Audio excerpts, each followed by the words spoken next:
Detik-detik kereta api Probowangi tabrak minibus Elf di Lumajang, dilaporkan 11 orang meninggal, masinis sudah bunyikan klakson.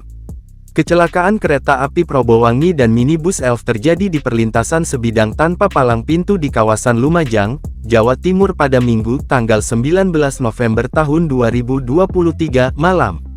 Terungkap, detik-detik kecelakaan maut yang mengakibatkan 11 orang dikabarkan meninggal dunia dan sejumlah orang terluka. Sebelum insiden tersebut, masinis kereta api Probowangi sudah melihat sebuah minibus hendak menyeberang perlintasan tersebut. Masinis pun sontak membunyikan klakson panjang. Kalau informasi dari rekan-rekan masinis, mereka sudah membunyikan klakson ketika mobil datang dari samping yang masuk ke jalur kereta api, ujar Pelah Manajer Hukum dan Humas PT KAI Daops 9 Anwar Yuli Prasetyo pada Minggu tanggal 19 November tahun 2023. Namun, akhirnya, kereta yang terus melaju menghantam minibus tersebut hingga terseret.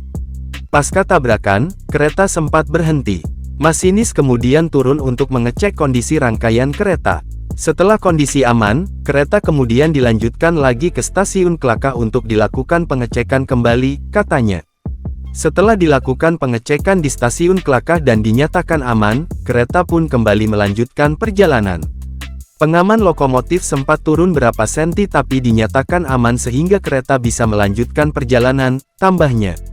Diketahui, minibus Elf yang ditabrak kereta api berisi 15 orang penumpang dalam kecelakaan itu 11 orang meninggal dunia. Sementara 4 korban lainnya yang mengalami luka-luka dilarikan ke RSUD Lumajang. Pasca kejadian, warga sekitar membantu mengevakuasi para korban kemudian disusul oleh petugas kepolisian yang datang.